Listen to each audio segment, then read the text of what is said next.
ఈ సమయం ఈ ఫోరం బట్టి ఎంతో వందనాలు తండ్రి, ఎంతో ప్రయాసంతో తండ్రి సహోదరుడు కుమార్ గారు ఈ ఫోరంని స్థాపించడమే కాదు, ఎంతో కృషితో శ్రద్ధగా దీన్ని ఆయన ముందుకు తీసుకొని వెళ్తున్నారు. దాన్ని బట్టి ఎంతో వందనాలు తండ్రి. దాన్ని బట్టి సార్వత్రిక సంఘం కూడా మేలు పొందుతుంది. నేను కూడా ఈ వేదిక మీద వచ్చి ఉపదేశిస్తూ నేను కూడా ఆశీర్వదించబడుతున్నాను. ఈ సమయంలో తండ్రి వేదిక మీద వచ్చిన ప్రతి వ్యక్తిని మీ చేతిలో అప్పచెప్తున్నాను. వాళ్ళు ఈ సమయంలో వేరేదో పనులు చేసుకొని ఉండొచ్చు, కానీ మేము దేవుని ఆరాధించాలి, వాక్యపరంగా ఆత్మికంగా బలపరచబడాలి అని ఎంతో మంచి ఉద్దేశంలతో వాళ్ళు వచ్చి ఉన్నారు. అందరిని కూడా మీరు తృప్తిపరచున్నారు, దీవించున్నారు, ఆశీర్వదించున్నారని మేము నమ్ముచున్నాం తండ్రి. ఈ సమయంలో మీ దీనదాసుని నించోబెట్టి మీ మహిమార్థమై వాడుకుంటున్నారు. దాన్ని బట్టి నేను మిమ్మల్ని స్తుతిస్తున్నాను. ఈ దినం, ఈ వేళ, ఈ పూట తండ్రి ప్రకటన గ్రంథం ద్వారా మీరు మాకు నేర్పించే పాఠంలేంటో మేము వినే వాళ్ళంగానే కాకుండా అమలు పరిచే వాళ్ళంగా మమ్మల్ని అందరినీ సరిదిద్దండి. ఈ విన్నపంలో మేము యేసుక్రీస్తు పరిశుద్ధమైన వేడుకుంటున్నాం. ఆమేన్, ఆమేన్, ఆమేన్. అయితే చందు బ్రదరు మనకి స్లైడ్స్ చూపించడం స్టార్ట్ చేస్తారండి. మన లాస్ట్ స్లైడ్ ఏముండిందంటే ఆరోహణము అలాగే రెండో రాకడ మధ్యన వ్యత్యాసాలు ఏంటో అది మనము చూసాం. ఇంకా 4వ అధ్యాయంకి మనం రాలేదు. Chandu brother, you can start displaying the slides.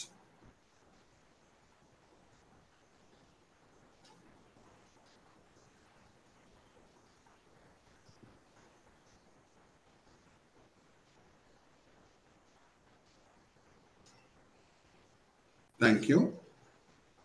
మనము యేసుక్రీస్తు ప్రభువారి రాయబారులము అనే మాట నేను మీతో పంచుకున్నాను. పోయిన వారము మీకు గుర్తుందనుకుంటా, నేను మీతో పంచుకున్న మాటలు భారతదేశం పాకిస్తాన్ మధ్యన ఎప్పుడు యుద్ధం రాకూడదని మనం ప్రార్థన చేయాలి. అయినా సరే యుద్ధం అయితే వస్తే, నేను ఈ ప్రశ్న కూడా మిమ్మల్ని అడిగాను, మీరు అన్మ్యూట్ చేసుకొని మరి ఇంకొకసారి కూడా జవాబు ఇవ్వచ్చు. భారతదేశం రాయబారి పాకిస్తాన్లో ఉంటాడు, ఇస్లామాబాద్లో ఉంటాడు.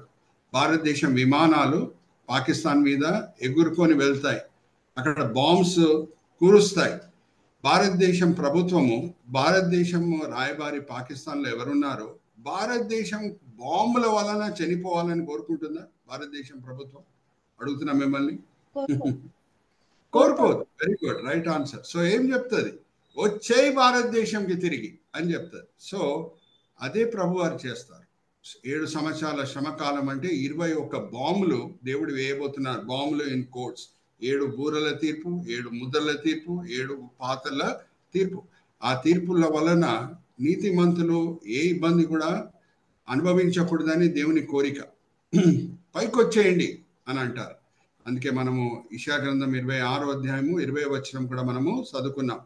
మీరు మీ అంతఃపురం లోపల వెళ్ళి తలుపులు వేసుకోండి అనే మాటలు అక్కడ రాయబడి ఉన్నాయి. So let's go to the next slide. ఇక్కడ కూడా మనం చూద్దాం ఇంకొక పోలిక చరిత్రలో. దేవుడు చెడ్డోళ్ళని మంచోళ్ళని కలిసి మెలిసి చంపడు ఆర్ శిక్షించడు.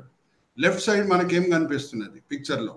నోవా ఓడ, నోవా మనకి కనిపిస్తున్నారు. ఇక్కడ చూడండి. మరి మిమ్మల్ని ఒక ప్రశ్న అడిగే నేను ముందుకు వెళ్తాను.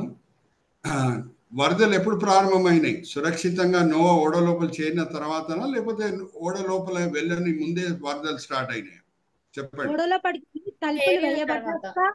సురక్షితంగా వెళ్ళిన తర్వాతనే వరదలు స్టార్ట్ అయినాయి. Right answer. అలాగే ఇక్కడ చూడండి, సోదం బయటికి దేవదూతలు లోతుని ఆయన కుమార్తెలని చేయి పట్టి బయటికి తీసుకొని వచ్చేస్తున్నారు.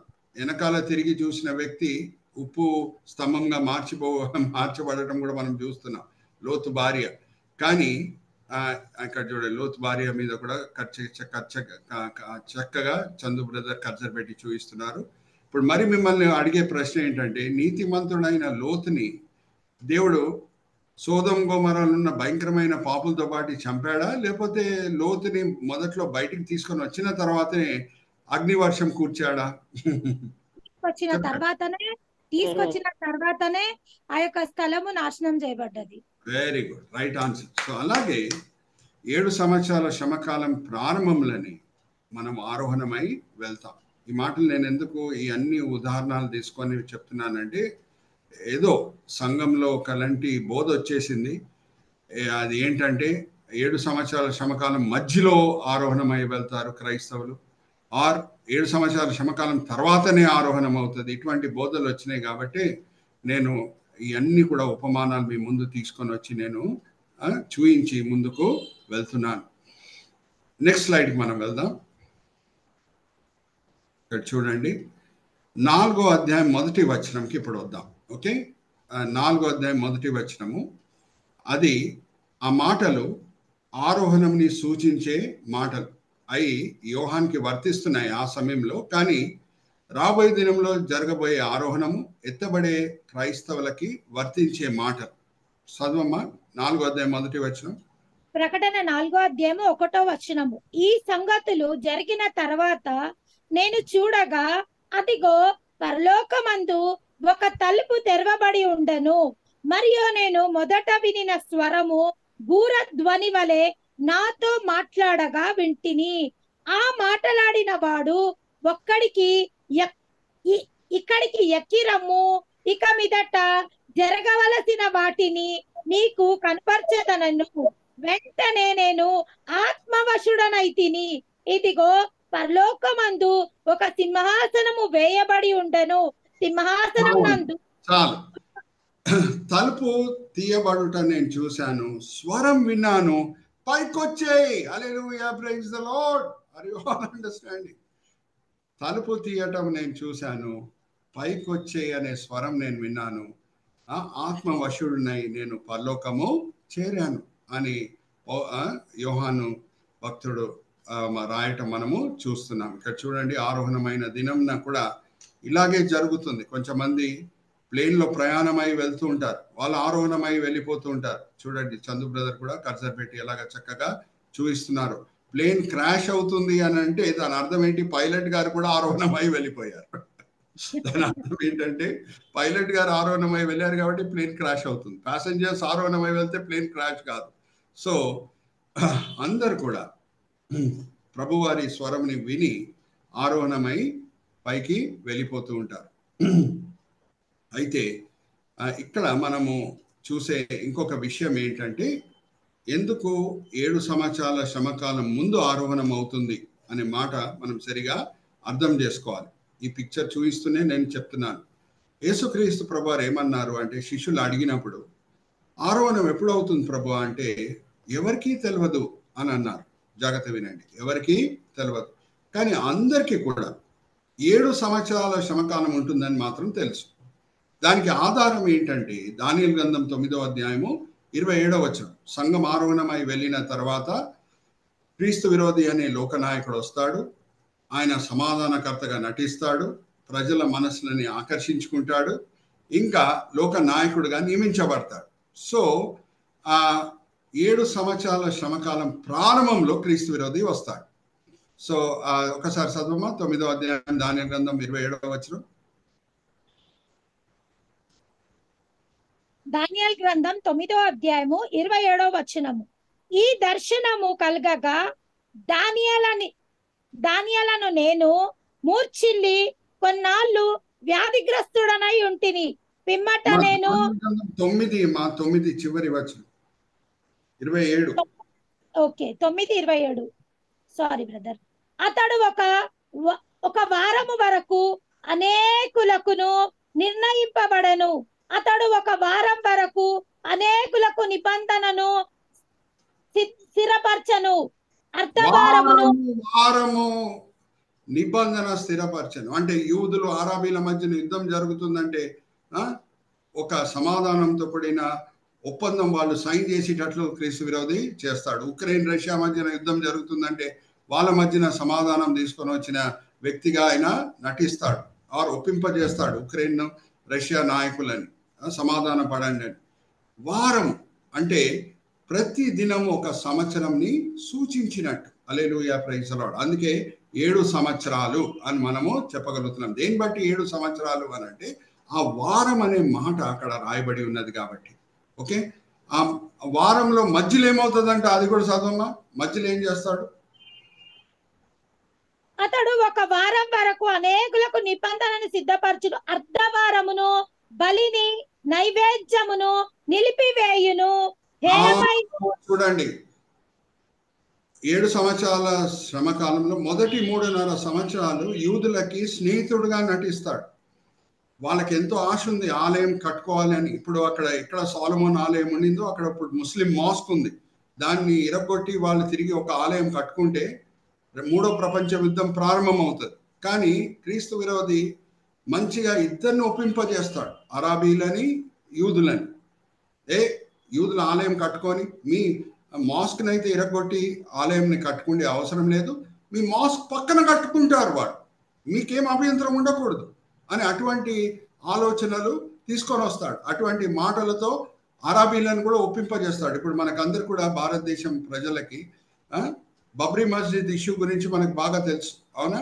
అక్కడ అయోధ్యలో టెంపుల్ ఉండింది, రామ్ టెంపుల్ ఉండింది. అక్కడ బబ్రీ మస్జిద్ కట్టబడింది. దాని వలన ఎంత కలవరమో మన దేశంలో అందరూ అనుభవించారో, దేశం అంతా కూడా అనుభవించిందో మనకు తెలుసు. అయితే అలహాబాద్ హైకోర్టు ఏమని ఆర్డర్ ఇచ్చింది, దాని తీర్పు ఏంటి? ఎందుకు మీరు హిందూస్ ముస్లిమ్స్ కలిసి యుద్ధం చేసుకుంటున్నారు, ఎందుకు ఘర్షణ, ఎందుకు గొడవలు? ఆ టెంపుల్ పక్కనే మాస్క్ కట్టండి, ఆ మాస్క్ పక్కనే టెంపుల్ కట్టండి, పక్కన పక్కన ఉంటే సరిపోతుంది కదా అని అలహాబాద్ హైకోర్టు ఆర్డర్ తీసుకొని వచ్చింది. అరే ఆల్ విత్ మీ. సో క్రీస్తు విరోధి కూడా అదే అంటాడు, అరే యూదులు వాళ్ళ ఆలయం కట్టుకొని పక్కన అని అంటాడు. ఇప్పుడు నేను ఇజ్రాయెల్ దేశం వెళ్ళొచ్చాను కాబట్టి ఒక చిన్న ఆలయం కట్టుకునేటకు ఆ మాస్క్ పక్కన, ఆ మాస్క్ పేరు అల్ అక్సా మాస్క్, దాని పక్కన కట్టుకునేటకు జగా కూడా ఉంది, ప్లేస్ కూడా ఉంది. అయితే 3.5 సంవత్సరాల తర్వాత ఆయన చనిపోయి తిరిగి లెగుస్తాడు. అదంతా కూడా మనం 13వ అధ్యాయంలో చదువుకోబోతున్నాం. ప్రకటన గ్రంథం 13వ అధ్యాయంకి వచ్చినప్పుడు మీకు ఇవన్నీ కూడా అర్థమవుతాయి. చనిపోయి తిరిగి లెగుస్తాడు. అప్పుడు ఆ ఏ యూదులు వాళ్ళ ఆలయంని కట్టుకున్నారో తాత్కాలికమైనది, మాస్క్ పక్కన అక్కడ వెళ్ళి కూర్చొని దాని లోపల, నేనే ఇప్పుడు దేవుణ్ణి, నన్ను మీరు పూజించండి అని అంటాడు. అప్పుడు యూదులు ఆయనకు విరోధంగా తిరుగుబాటు చేస్తారు, నానా ఇబ్బందులు పెడతాడు యూదులని. ఇంకా 7 సంవత్సరాల శ్రమకాలం చివరి దినంలో ముట్టడి వేసేస్తాడు యెరూషలేం చుట్టూ, యూదులను అందరినీ కూడా నేను నాశనం చేసేస్తాను అని. ఆ సమయంలో 2000 సంవత్సరాల క్రితం తునీకరించిన మెస్సయ్య వైపు చూసి వాళ్ళు ప్రార్థన చేస్తారు. హల్లెలూయా, ప్రైజ్ ది లార్డ్.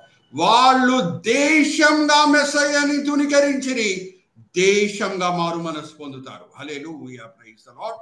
నేను ఆల్రెడీ మీతో 2-3 అధ్యాయాలు ధ్యానించినప్పుడే నేను చెప్పాను, ఇజ్రాయేలీలతో దేవుడు చేసిన నిబంధన దేశంతో చేసిన నిబంధన. మరి ఆల్ విత్ మీ. ఇప్పుడు క్రైస్తవులతో చేసే నిబంధన ఎటువంటిది అంటే ఒక స్థానిక సంఘంతో చేసే నిబంధన. కానీ ఇజ్రాయేలీలతో చేసిన నిబంధన అది దేశంతో చేసిన నిబంధన. దేశంగా వాళ్ళు మెస్సయ్యని 2000 సంవత్సరాల క్రితం సిలువ వేశారు, తునీకరించారు. 7 సంవత్సరాల శ్రమకాలంలో చివరి దినంలో క్రీస్తు విరోధి యెరూషలేంని ముట్టడి వేసి వాళ్ళని నాశనం చేయాలని ప్రయత్నించే సమయంలో మారు మనసు పొందుతారు. దాంతో కూడిన ప్రవచన కూడా నేను చదివిస్తున్నాను అమ్మా. జకర్యా గ్రంథం 12వ అధ్యాయం అమ్మ, జకర్యా గ్రంథం 12వ అధ్యాయము 9వ వచనం నుంచి చదవండి. జకర్యా గ్రంథం 12 9వ వచనం నుంచి. ఆ కాలమున యెరూషలేం మీదికి వచ్చి అన్యజనులందరినీ నేను నశింపజేయు పూనుకొనుదును. కంటిన్యూ. దావీదు సంతతి వారి మీదను యెరూషలేము నివాసుల మీదను కరుణనందుచు ఆత్మను విజ్ఞాపన చేయు ఆత్మను నేను కుమ్మరింపగా వారు తాము పొడిచిన నా మీద దృష్టి ఉంచి ఎక్కడను తన యొక్క కుమారుని విషయమై దుఃఖించినట్లును తన జ్యేష్ఠ పుత్రుని విషయమై ఒకడును ప్రేలాపించినట్లును అతని విషయమై దుఃఖించుచు ప్రేలాపింతురు. హల్లెలూయా, ప్రైజ్ ది లార్డ్. పొడిచిన నన్ను చూచి, హల్లెలూయా, ప్రైజ్ ది లార్డ్. కాళ్ళు చేతులు పొడిచారు కదా, సిలువ వేశారు కదా. ఇప్పుడు ఎలాగా దుఃఖిస్తారంట? జ్యేష్ఠ కుమారుడు ఒక కుటుంబంలో చనిపోతే ఒక కుటుంబం ఎలాగ ఏడుస్తుందో అలాగ దేశంలో ఉన్న యూదులు అందరూ కూడా ఏడుస్తారంట. హల్లెలూయా, ప్రైజ్ ది లార్డ్. ఎప్పుడు? 7 సంవత్సరాల శ్రమకాలం చివరి.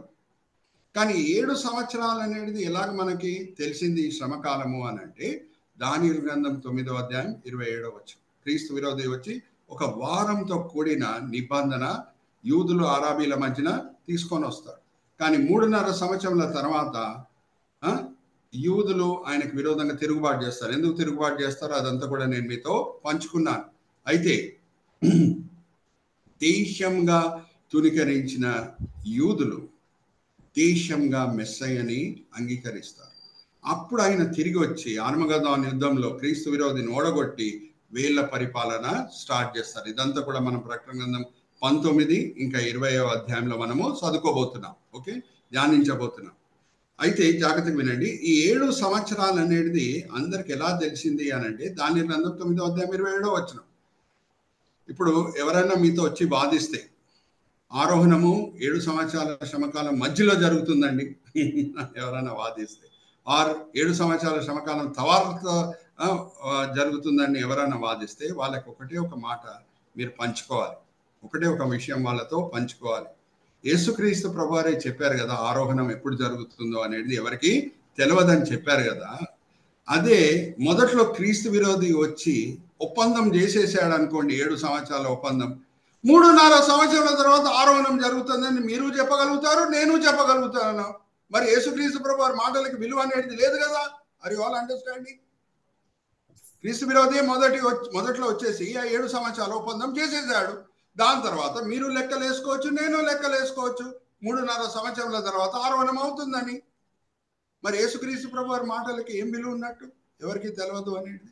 ఇంకా క్రైస్తవులు కూడా క్రీస్తు విరోధి మొదట్లో వచ్చి ఆ ఒప్పందం చేసేస్తే 3.5 సంవత్సరాల తర్వాత 7 సంవత్సరాల తర్వాత ఆరోహణం అవుతుంది అని అంటే అందరు క్రైస్తవులు ఆర్టిఫిషియల్ క్రిస్టియానిటీ పాటించడం స్టార్ట్ చేస్తారు. ఎందుకంటే తెలిసిపోయింది ప్రభువారు రాబోతున్నారని.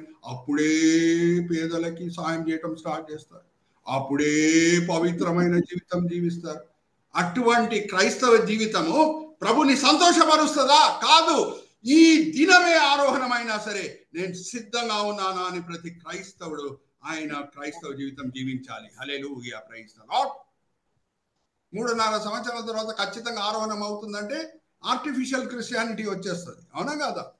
అప్పటి వరకు ధారాళ మనస్సు లేని వాళ్ళు పెద్ద నటించడం స్టార్ట్ చేస్తారు, పేదలకి సహాయం చేసేటట్లు. ఇంకా అప్పటి వరకు పవిత్రంగా జీవించని వాళ్ళు అప్పుడే పవిత్రంగా జీవించడం స్టార్ట్ చేస్తారు. అటువంటి క్రైస్తవత్వం ప్రభువుని సంతోషపరుస్తుందా? కాదు. ఈ దినం వచ్చినా సరే నాకు తెలియదు ఏ దినం ప్రభు వారు వస్తున్నారు, ఏ దినం ఆరోహణం అవుతుందో నాకు తెలియదు. కానీ ఈ దినం వచ్చినా సరే నా జీవితం ఎలాగుండాలంటే దేవుని మహిమపరిచే జీవితం అయి ఉండాలి. హల్లెలూయా, ప్రైజ్ ది లార్డ్.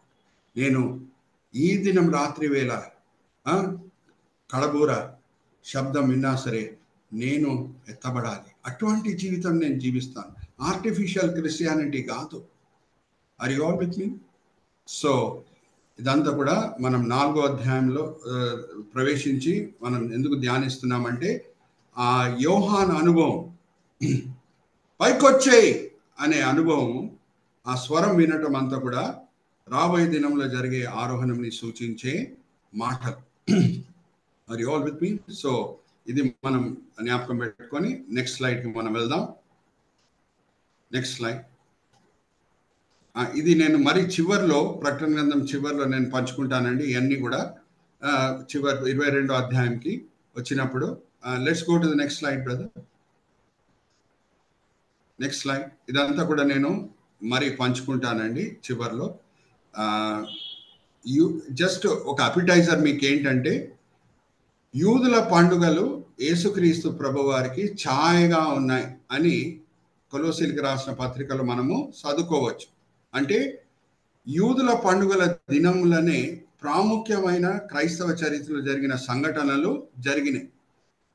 పస్కా పండుగ దినమే, జాగ్రత్తగా వినండి, పస్కా పండుగ దినమే యేసుక్రీస్తు ప్రభువారు దేవుని పస్కా గొర్రెపిల్ల వధించబడాడు.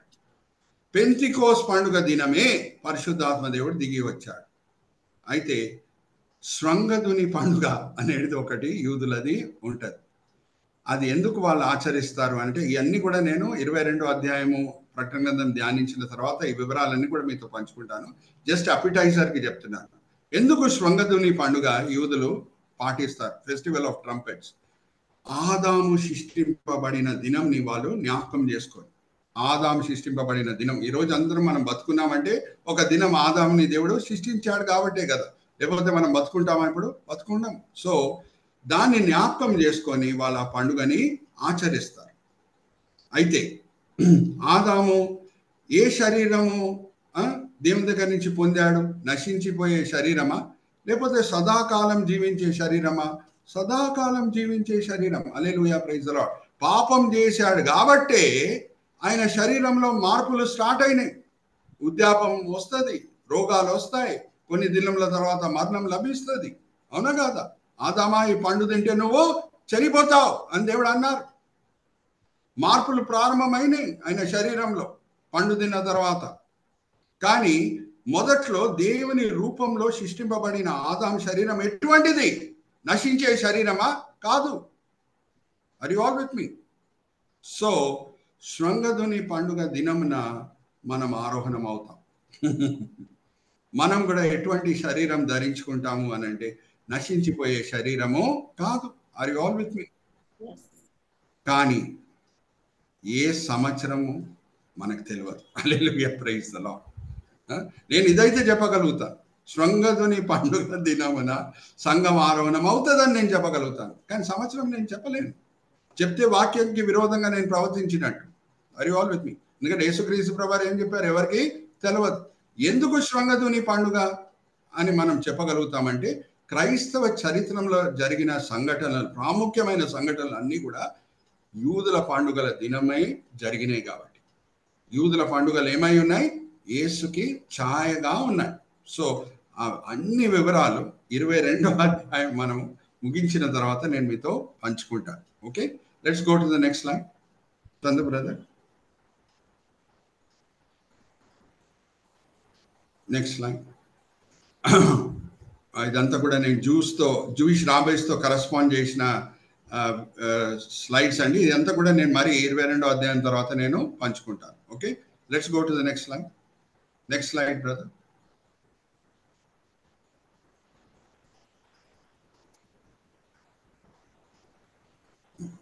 ఇది ప్రతి క్రైస్తవునికి తెలిసి ఉండాలి. ఏమనంటే యేసు శిరస్సు ఉంటే మనము ఆయన శరీరం అయి ఉన్నాం. అవునా కాదు? యేసుక్రీస్తు ప్రభు వారికి మనకి ఉన్న సమీపమైన సంబంధము లేఖనంలో అనేక విధానాలుగా వర్ణించబడింది. ఆయన శిరస్సు అయి ఉంటే మనం శరీరం అయి ఉన్నాం. ఆయన ద్రాక్షావళి అయి ఉంటే మనము తీగలమై ఉన్నాం. మనం కట్టడై ఉంటే ఆయన మూలరాయి అయి ఉన్నాడు. మనం పెళ్లి కుమార్తె అయి ఉంటే ఆయన పెళ్లి కుమారుడై ఉన్నాడు. అంటే యేసుక్రీస్తు ప్రభువారిని సంఘంని విడితీయుటకు వీల్లేదు. హల్లెలూయా, ప్రైజ్ ది లార్డ్. ఒక క్రైస్తవుని జీవితంలో ఏం జరుగుతుందంటే అది యేసు జీవితంలో ముందు జరిగింది కాబట్టి, ఆ యేసు జీవితంలో ఏం జరిగిందో అదే క్రైస్తవుని జీవితంలో జరుగుతుంది. ఉదాహరణకు నేను చెప్తున్నా, యేసుక్రీస్తు ప్రభువారి జన్మము అద్భుతం, పరిశుద్ధాత్మ కార్యం వలన జరిగిన జన్మం. అలాగే ఏ క్రైస్తవుడు తిరిగి జన్మిస్తాడో అది కూడా పరిశుద్ధాత్మ కార్యం. హల్లెలూయా, ప్రైజ్ ది లార్డ్. అవునా కాదా? యేసు నమ్మిన వాళ్ళు ఎలాగ జన్మిస్తారంట? మనిషి ఇచ్చ వలన కాదు, మనిషి కోరిక వలన కాదు, అది దేవుని కార్యం. సహోదరి జయంతి చదివినిపిస్తారు. యోహాను సువార్త 1వ అధ్యాయము 11-12 చదవమ్మా. యోహాను సువార్త 1వ అధ్యాయం 11-12. ఆయనను ఎవరెవరు అంగీకరించిరో వాళ్ళు దేవుని కుమారులు అనబడుదురు. వాళ్ళు ఎలాగా జన్మిస్తారు ఒకసారి చదవమ్మా. యోహాను సువార్త 1వ అధ్యాయము 12వ వచనం. తను ఎందరు అంగీకరించిరో వారందరికి, అనగా తన నామము యందు విశ్వాసముంచిన వారికి దేవుని పిల్లలగుటకును ఆయన అధికారము అనుగ్రహించెను. వారు దేవుని వలన పుట్టిన వారే కాని రక్తము వలనైనను శరీరేచ్ఛల వలనైనను మనసేచ్ఛల వలనైనను పుట్టిన వారు కారు. Hallelujah, praise the Lord. యేసుక్రీస్తు ప్రభువారి జన్మం అద్భుతం అంటే మన ఆత్మిక జన్మం కూడా అద్భుతమే. అక్కడ పరిశుద్ధాత్మ కార్యం కనిపిస్తుందంటే ఇక్కడ కూడా పరిశుద్ధాత్మ కార్యం కనిపిస్తున్నది. ఇంకా ఏమేం పోలికలు ఉన్నాయి యేసుక్రీస్తు ప్రభువారికి మనకి? ఆయన సిలువ మోసాడు, మనం కూడా సిలువ మోసుకొని ఆయనను వెంబడిస్తున్నాం. ఆయన శ్రమలకి గురి అయ్యాడు, మనం కూడా శ్రమలకి గురి అయ్యాం. ఆయన పునరుద్ధానుడై సమాధి మీద విజయం పొంది బయటకు వచ్చాడు, మన సమాధులు కూడా తెరవబడతాయి. హల్లెలూయా, ప్రైజ్ ది లార్డ్. ఆయన ఆరోహణమై వెళ్ళాడు, మనము ఆరోహణమై వెళ్తాం. ఆయన వేల పరిపాలనలో వచ్చి లోకంని పరిపాలిస్తాడు, మనం కూడా ఆయనతో పాటు లోకంని పరిపాలిస్తాం. హల్లెలూయా, ప్రైజ్ ది లార్డ్. సో ఎన్ని పోలికలు కనిపించినప్పుడు మరి ఈ పోలికలు కూడా ఉంటాయి. ఏమనంటే యేసుక్రీస్తు ప్రభువారు 3 శరీరాలు ధరించుట మనము చూస్తాం. ఎన్ని శరీరాలు ధరించటం మనం చూస్తామండి లేఖనంలో? 3 శరీరాలు. ఒకటి ఇక్కడ చూడండి, earthly body. Chandu brother cursor పెట్టి చూపిస్తున్నారు. ఏ రాత్రి వేళ ప్రభువారు అప్పచెప్పబడారో గెత్సెమని తోటలో, ఏ రాత్రి వేళ ప్రభువారు రొట్టెల ద్రాక్షారసంని తీసుకొని ఇదే నా శరీరంని సూచిస్తుంది అని ప్రభు బల్లని ప్రారంభం చేశారో, ఏ రాత్రి వేళ శిష్యుల పాదంని కడిగారో, ఆ సమయంలో యేసుక్రీస్తు ప్రభువారు ఆయనను చూస్తే మనలాంటి శరీరం ఆయన ధరించుకొని ఉన్నాడు. మనలాంటి శరీరం ఆయన ధరించుకొని ఉన్నాడు, ఎర్త్లీ బాడీ. రెండోది ఇప్పుడు కర్సర్ రిజరక్షన్ బాడీ. ఇక్కడ చూడండి, పునరుద్ధానుడైన యేసు శరీరము, ఆ శరీరం ఎంత గొప్పది అని అంటే తలుపులు మూసి ఉన్నా సరే ఆయన ఎక్కడ కనిపించాలో అక్కడ కనిపించేవాడు, ఎక్కడ మాయమయ్యేవాలో అక్కడ మాయము అయ్యేవాడు. ఇక్కడ చూడండి, ఎవరు ఆయన దగ్గర మోకరించి నా ప్రభువా నా దేవా అని ఆ మాటలు పలుకుతున్నారు? తోమా. ఈ పిక్చర్ ఎవరిది? తోమాది. మొదటిసారి పునరుద్ధానుడైన ప్రభు శిష్యులకి కనిపించినప్పుడు తోమా దినం లేడు, నమ్మలేదు. ప్రభువారు పునరుద్ధానుడై శిష్యులకు కనిపించాడు అనేది నమ్మలేదు. కొన్ని రోజుల తర్వాత మరి పునరుద్ధానుడైన యేసు తోమా కనిపించినప్పుడు మోకరిస్తున్నాడు చూడండి. సో ఆ సమయంలో యేసుక్రీస్తు ప్రభువారు ధరించుకున్న శరీరము పునరుద్ధాన శరీరము. పునరుద్ధాన శరీరం. ఆ పునరుద్ధాన శరీరంలో కొన్ని ప్రత్యేకమైన విషయాలు ఉన్నాయి. తలుపులు మూయవేయబడినా సరే ప్రభువారు కనిపించాలంటే కనిపిస్తున్నారు, మాయం అవ్వాలంటే మాయమవుతున్నారు. మూడో శరీరము అదే ధరించుకొని పాత్మోస్ ద్వీపంలో యోహానికి కనిపిస్తున్నారు. అప్పుడు చచ్చిన వాడు వలె ప్రభువారి పాదం దగ్గర యోహాన్ పడుట మనము చూస్తున్నాం. పునరుద్ధాన శరీరం ధరించుకొని కనిపించినప్పుడు కూడా యోహాను చచ్చిన వాడు వలె ఆయన పాదం దగ్గర పడిపోలేదు. కానీ మహిమ శరీరం ధరించుకున్నప్పుడే యోహాన్ ఎలా పడిపోతున్నాడమ్మా? చచ్చిన వాడు వలె ఆయన పాదం దగ్గర పడిపోతున్నాడు. సో 3 శరీరములు. జాగ్రత్తగా వినండి, మనం ఆరోహణం గురించి ధ్యానిస్తున్నాం కాబట్టి ఈ విషయం కూడా ప్రతి క్రైస్తవునికి తెలిసి ఉండాలి. యేసు జీవితంలో ఏం జరిగిందో మన జీవితంలో కూడా అదే జరుగుతుంది. మనము ఇక్కడ కళ్ళు మూసినప్పుడు ఆర్ ఈ లోకయాత్ర ముగించినప్పుడు కళ్ళు మనం పరలోకంలో తెరుస్తాము. మనకి ఇవ్వబడేది ఏంటంటే పునరుద్ధాన శరీరమే, మహిమ శరీరం కాదు. అది ఆల్ విత్ మీ. ఇప్పుడు పేద్రు, పౌలు, యాకోబు, యోహాన్ అందరూ కూడా పరలోకంలో పునరుద్ధాన శరీరమే ధరించుకొని ఉన్నారు. ఇంకా మహిమ శరీరం ఇవ్వబడలేదు. మహిమ శరీరం దేవుడు ఇప్పుడే ఇచ్చేస్తే మరి వాళ్ళ ఆరోహణం కొరకు ఎదురు చూసే అవసరమే పడదు. Are you understanding? సో ఎప్పుడు అది ఇవ్వబడుతుంది ఆ మహిమ శరీరము అని అంటే ఇప్పుడు తీయండి, మొదటి తెసలోనిక పత్రిక 4వ అధ్యాయము 13వ వచనం నుంచి. మొదటి తెసలోనిక పత్రిక 4వ అధ్యాయము 13వ వచనం నుంచి.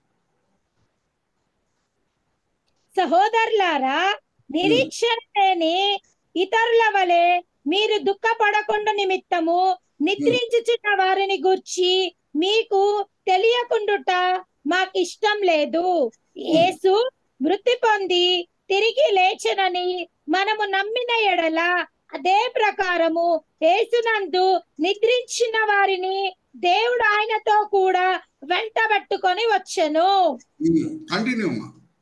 మేము ప్రభువు మాటలను బట్టి మీతో చెప్పినదేమనగా, ప్రభు రాకడ వరకు సజీవులమై నిలిచి ఉండు మనము నిద్రించు వారి కంటే ముందుగా ఆయన సన్నిధికి చేరము.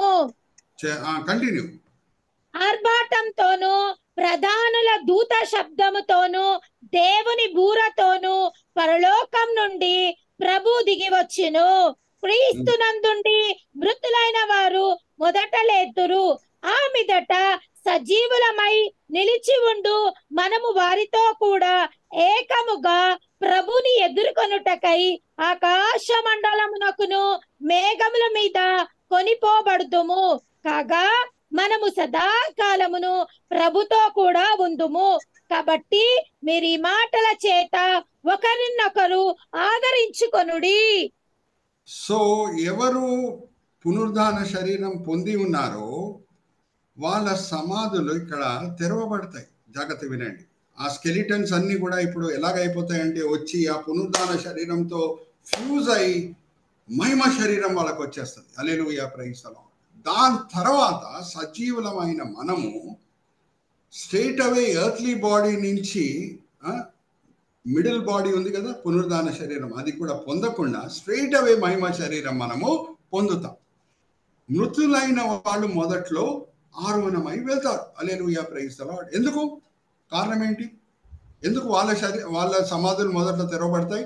వాళ్ళు మొదట్లో ఎత్తబడి మహిమ శరీరం ఎందుకు పొందుతున్నారు? దాని తర్వాతనే సజీవులు ఎందుకు? కారణం ఏంటి? దేవుడు అన్యాయం చేసే దేవుడు కాదు. ఎవరు మృతి పొందారో వాళ్ళు ఈ మహిమ శరీరం కొరకు మనకంట ఎక్కువ సమయము ఎదురు చూశారు కాబట్టి. హల్లెలూయా, ప్రైజ్ ది లార్డ్. మరి మనం కూడా సేమ్ టైం మహిమ శరీరం పొందితే దేవుడు న్యాయం చేసినట్ట కాదు కదా. వాళ్ళు పునరుద్ధాన శరీరం ధరించుకొని పౌలు, పేతురు, యోహాన్, యాకోబు పరలోకంలో ఎప్పుడు వస్తుంది ఆరోహణం, ఎప్పుడు వస్తుంది మాకు మహిమ శరీరం అని వెయిట్ చేస్తున్నారు. వాళ్ళు మొదట్లో పొందాలా, మనం మొదట్లో పొందాలా? దేవుడు న్యాయం చేస్తాడు కదా. హల్లెలూయా, ప్రైజ్ ది లార్డ్. అందుకే సజీవులమైన మనము దాని తర్వాతని ఆరోహణమై వెళ్తాము. మనం కూడా మహిమ శరీరము పొందుతాం. ఎంతమంది కెమిస్ట్రీ స్టూడెంట్స్ ఇక్కడ ఉన్నారో నాకు తెలియదు. కెమిస్ట్రీలో ఒక ప్రాసెస్ ఉంటుంది, దాని పేరు సబ్లిమేషన్. దాని పేరేంటి? సబ్లిమేషన్. ఇప్పుడు వాటర్ ఉంది, అవునా? ఆ వాటర్ సాలిడ్గా ఉన్నప్పుడు ఐస్గా ఉంటుంది, అవునా? హీట్ చేస్తే వెంటనే గ్యాస్ అవుతుందా, లేకపోతే ఫస్ట్ ఐస్ వాటర్ అవుతుందా, లిక్విడ్ అవుతుందా? మిమ్మల్ని అడుగుతున్నా. లిక్విడ్ అవుతుంది.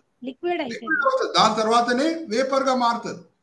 అది మూడో స్టేజ్, అవునా? Solid to liquid, liquid to gas, అంతే కదా?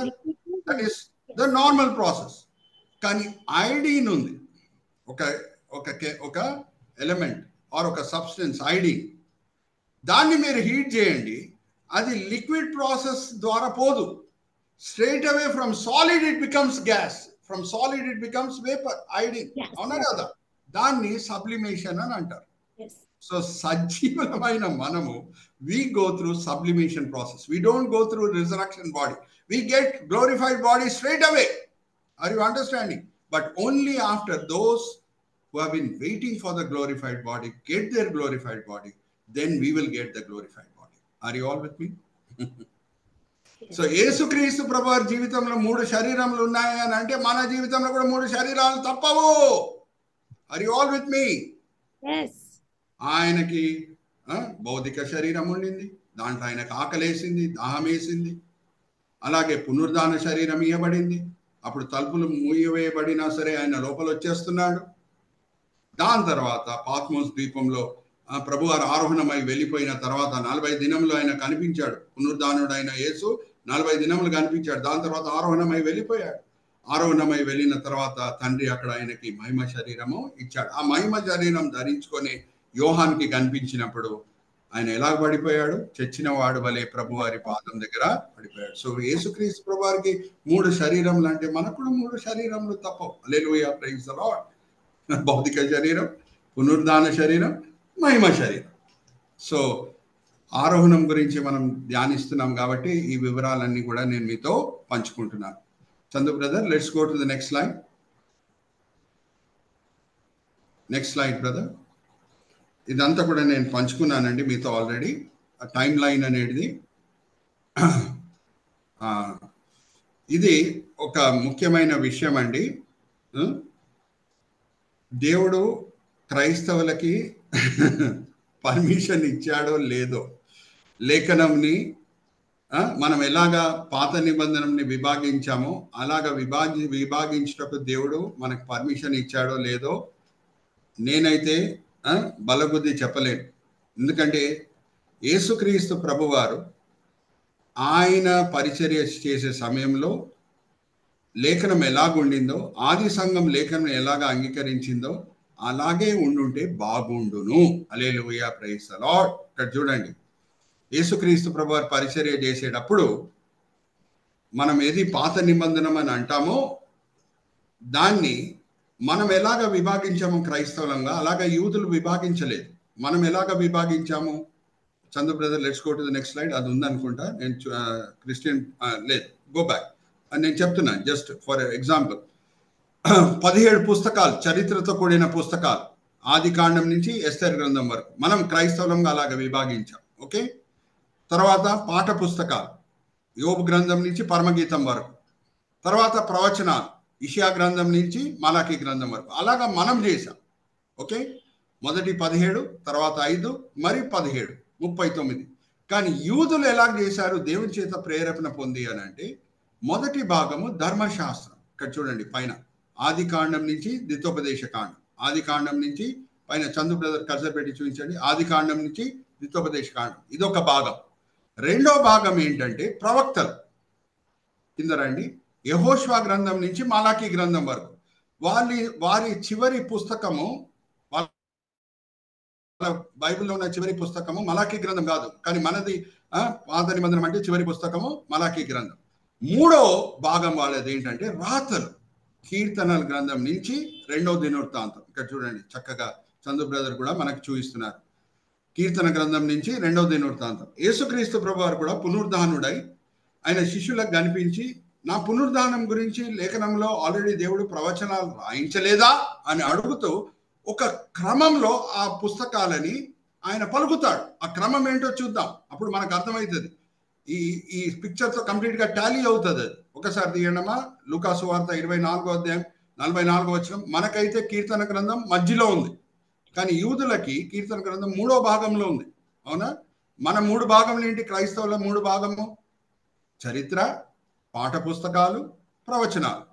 చరిత్ర ఆది కాండం నుంచి ఎస్తేర్ గ్రంథం, పాఠ పుస్తకాలు యోబు గ్రంథం నుంచి పరమగీతం, దాని తర్వాత ప్రవచనాలు ఇషియా గ్రంథం నుంచి మలాకీ గ్రంథం. అది మనం చేసిన క్లాసిఫికేషన్. కానీ యూదులు ఏమి దేవుని చేత నడిపింపబడి పాటించేవారో మనం చూద్దాం. 24వ అధ్యాయం 44వ వచనం చదవమ్మా. లూకాసు వార్త 24:44 వచనం. అంతటా ఆయన మోషే ధర్మశాస్త్రంలోని ప్రవర్తకల గ్రంథంలోను కీర్తనలోనున్న గురించి వ్రాయబడినవన్నీ నెరవేరవలనని నేను నీ యొద్ద ఉండినప్పుడును మీతో చెప్పిన మాటలు నెరవేరవని వారితో చెప్పెను. నెరవేరినవని క్రమం వాడుతున్నారు ప్రభువారు. ధర్మశాస్త్రము, కీర్తనలు, ప్రవక్తలు అని అంటున్నారా? కాదు. మొదట్లో ధర్మశాస్త్రము, ప్రవక్తలు, 3వ భాగమే కీర్తనలు. Are you all with me? Are you all understanding? Okay. So అది దేవుడు ప్రేరేపణ చేత చేసిన క్లాసిఫికేషన్. అదే ఉండుంటే బాగుండును. ప్రకటన గ్రంథం ప్రాముఖ్యమైన అంశం ఏంటి చెప్పండి? ప్రాముఖ్యమైన అంశం ప్రకటన గ్రంథం ఓవర్ ఆర్కింగ్ థీమ్ ఏంటి చెప్పండి? అదే మన శుభప్రదమైన నిరీక్షణ అయి ఉన్నది. ఏంటి అది? ప్రకటన గ్రంథంలో ఆరోహణం. చెప్పాలంటే ఆరోహణం, కింద నుంచి పైకి వెళ్ళుట. మన పౌరస్థితి ఎక్కడుంది? అక్కడ ఉంది. కింద నుంచి మనం పైకి వెళ్తున్నాం. చివరి పుస్తకము యూదుల బైబిల్లో రెండో దినవృత్తాంతం. వాళ్ళు బాబిలోన్లో ఉన్నారు. జాగ్రత్తగా వినండి. చివరి మాటలు నేను ఇంగ్లీష్లో చదివిస్తాను. Brother Kumar garu, you can use English Bible, or Jayanthi garu can use English Bible. ఎలాగ ఎండ్ అవుతుందో మనం చూద్దాం. వాళ్ళు బాబిలోన్లో ఉన్నారు. బాబిలోను మైదానం. యెరూషలేం నేను చూసి వచ్చాను, అది కొండ మీద ఉన్న పట్టణం. చివరి మాటలు కోరేష్ రాజు పలికేడిది రెండో దినవృత్తాంతంలో రాయబడి ఉన్నది. ఇక్కడ రాయబడి ఉన్నది రెండో దినవృత్తాంతం. కోరేష్ రాజుకి యేసుక్రీస్తు ప్రభువారికి ఏంటి పోలికలు అనేది నేను ప్రకటన గ్రంథము ధ్యానించే సమయంలోనే నేను మీతో పంచుకుంటాను. కోరేష్ రాజుకి యేసుక్రీస్తు ప్రభువారికి కొన్ని పోలికలు ఉన్నాయి. ఒక పోలిక నేను మీతో పంచుకుంటున్నాను. ఏమనంటే 7 ఉన్నారు. వాళ్ళు ఇంకా పుట్టలేదు. దేవుడు వాళ్ళ పేర్లేంటో చెప్పేశారు బైబిల్. వాళ్ళు ఎవరు అని అంటే, మొదట్లో ఇష్మాయిల్, రెండవది ఇసాకు, మూడవది సొలొమోన్ రాజు, 4వది జోసియా, 5వది కోరేష్ రాజు. జాగ్రత్త వినండి. కోరేష్ రాజు గురించి యెషయా గ్రంథం 44వ అధ్యాయం చివరి వచనాల్లో రాయబడి ఉన్నది. అప్పటికి కోరేష్ రాజు ఎప్పుడు పుట్టబోతున్నాడంటే 200 సంవత్సరాల తర్వాత. ఓకే, 6వ వ్యక్తి బాప్తిజం ఇచ్చే యోహాను, 7వ వ్యక్తి మన రక్షకుడైన యేసు. 7 వ్యక్తుల పేర్లు వాళ్ళు పుట్టలేదు, దేవుడు ముందే రాశాడు. కోరేష్ రాజుకి యేసుక్రీస్తు ప్రభువారికి ఇది ఒక పోలిక. జాగ్రత్త వినండి. ఇంకో పోలికలు కూడా ఏమున్నాయో అన్ని కూడా నేను మీతో పంచుకుంటాను రాబోయే దినంలో. ఓకే, సో యేసుక్రీస్తు ప్రభువారు ఏమంటారు? పైకి వచ్చేయండి అని అంటారు. అవునా కాదా? సో ఇంగ్లీష్లో కోరేష్ రాజు ఏం చెప్తున్నాడు యూదులకి? వాళ్ళ పౌరస్థితి యెరూషలేములో ఉంది, కానీ బాబిలోన్లో ఉన్నారు వాళ్ళు ఇప్పుడు. 36వ అధ్యాయం 2వ దినవృత్తాంతము చివరి 2 వచనాలు చదవమ్మా. 2 Chronicles chapter 36. 2 Chronicles chapter 36, the last 2 verses. 2 Chronicles chapter 36. పారసీక దేశపు రాజైన కోరేషు ఇంగ్లీష్ లో మా ఇంగ్లీష్ లో Now